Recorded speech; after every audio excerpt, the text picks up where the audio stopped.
Okay, we're in Psalm 25, and it's going to take us a long time to get through Psalm 25, unless I can figure out how to streamline my comments.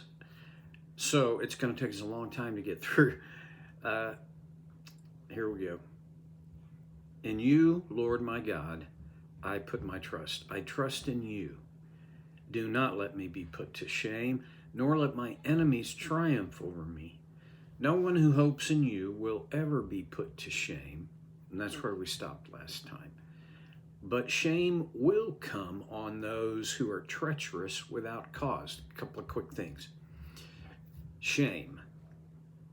There's a number of different ways you can interpret the idea of shame. One way is that that's connected to shameful, meaning, that was awful. You shouldn't have done that. And then there's this other way where shame is not about what I've done. It's about who I am because of what I've done. Or who I am, who I believe myself to be, because of my past and what people have told me about me in the context of my past. David here is talking about that first kind. You shouldn't have done that. That's stupid. That's not okay. Shame will come on those who are treacherous without cause. That's an interesting concept.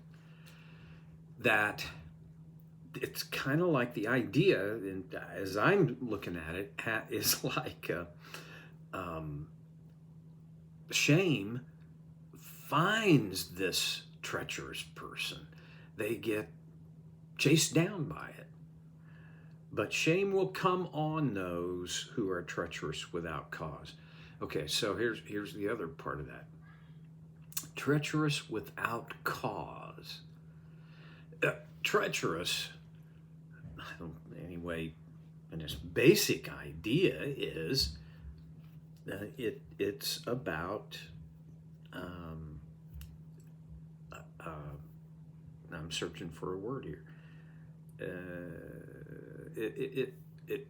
It's about turning your back on, or revolt, or treachery as an idea is it's about rebellion. That's the word I was looking for.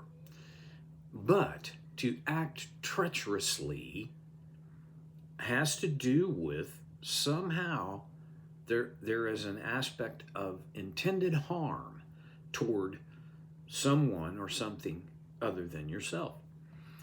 Treachery. Okay, you know what treachery is.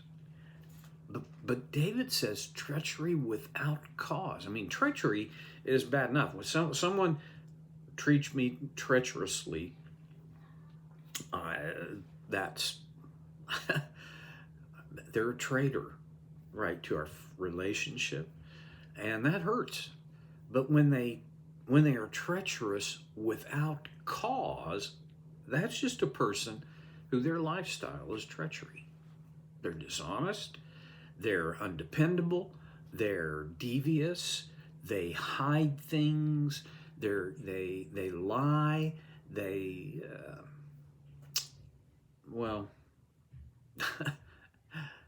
that's I don't want to be that way. And frankly, I don't want to be around people that are. They are treacherous without a cause. They don't even they have no reason to be treacherous, but they wouldn't need one anyway. So do you see the profile, just a sketch of that kind of person? One of the things I get out of this idea is that they're tossing out treachery, and it's going to come back like a boomerang on them. It's a principle. It's not a promise, in my opinion. The difference being, a promise is it happens every time for everybody, and right? A principle is this is how it generally the majority of the time, this is how it works. Well, there are times when I'm thinking to myself, Lord, kick the principle into gear here, right? Because we got lots of people out here being treacherous without a cause. Well, and some of them are treacherous toward me. So let's go to work here with this principle. Well, okay. Now David goes on, and I see connection. I'll talk about it. Verse 4, show me your ways, Lord. Teach me your paths. Guide me in your truth and teach me, for you are God, my Savior, and my hope is in you all day long.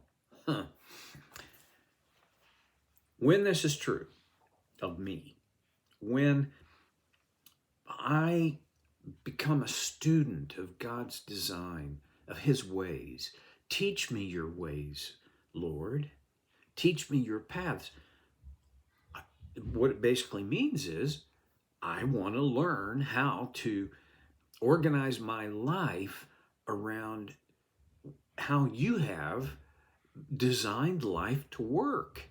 And you don't do that just by feeling your way through. This is not a gut feeling kind of deal.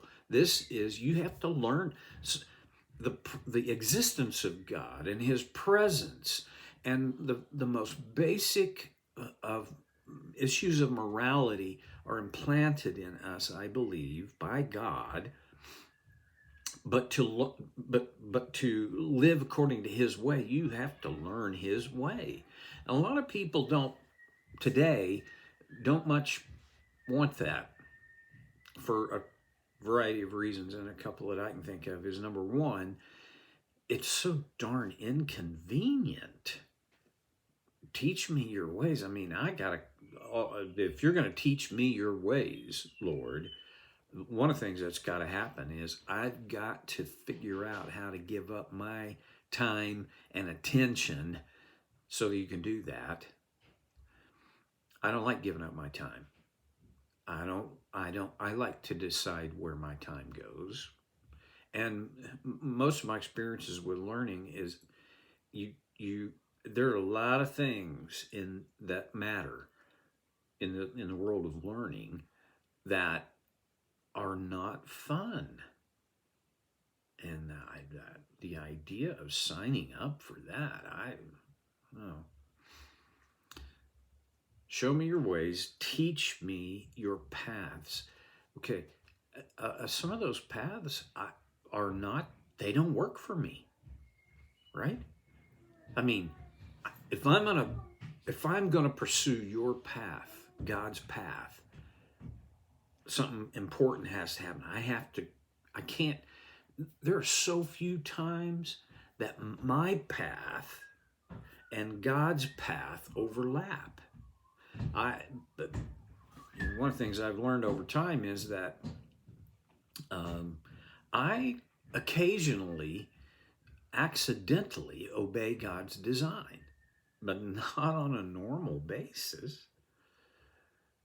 I suppose I should say that very mature followers of Christ have, it comes down to how we organize our life, but very mature followers of Jesus have discerned God's design.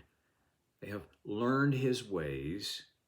They have been taught his paths, and they have pursued this on a continuing basis, so that these things shape the patterns and habits of this person's life. And so in that regard, maybe it becomes easier, but I don't think it's ever going to be very easy. Okay, move on, Steve. Show me your ways, Lord. One of the ways God shows me his ways is in his word.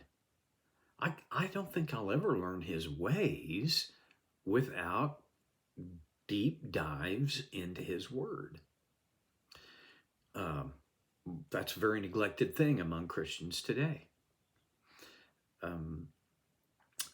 Another way is be observant. Look around. Pay attention to how life works. If I'm going to see his ways, we were driving from Las Vegas up here to Mountain Home, Idaho, and I just got to say that the drive was beautiful, all 11 hours of it. The majesty of God. When I pay attention and observe as I'm driving through between these mountains, some big, some not big, but all just beautiful, I'm observing his ways. He's the creator. I'm continually, as when I have exposure to nature, more and more and more, I'm going, that can't happen by chance over time. Okay, I've told you. All right. The ways, how does God do stuff? What's that look like? Okay. Observe. History teaches us, and this is one of the reasons I think the Old Testament needs to be read and studied by New Testament Christians, because history gives us the story of God's ways. Teach me your paths. Guide me in your truth. Ooh, that's going to be rugged. That's going to be rough, because truth is not always convenient and not always fun. I think I first ran across this quote in a book by Sandra Wilson. The title was Hurt People, Hurt People. And she said, Jesus promised, the truth will set you free. But first, it's going to make you miserable. I found that to be generally the case. Some truth is so obvious and self-evident that when I finally get my hands around it, it's okay, I get it. But other truth, boy, it's like a smack in the forehead. Truth is not always sweet. It especially when the truth contradicts my desires. All right, guide me in your truth. Guide me. Have you ever been on a guided anything? Where does the guide go? Behind everybody or in front of everybody? Usually it's in front. God, I know that God will do whatever is necessary to get my attention and to move me toward his design, but I have to choose it. It's like you know, when you take a guided tour, you got to follow the guide. Okay. Guide me in your truth and teach me. Two things I think God very much wants to do for every believer is to guide them and to teach them. And it's connected to the truth. For you are God, my Savior, and my hope is in you all day long. Now we're back to the idea of hope. The truth can be brutal sometimes, but the truth offers hope. And where is the hope? I think it's here. You are God, my Savior. When I truly believe that, when I truly have apprehended that in my heart and mind, and that becomes the bedrock for my reason to be and do, I can have hope. All right. Took too long, but my time's up. I'll see you next time on Soul Care with Stevie Boy.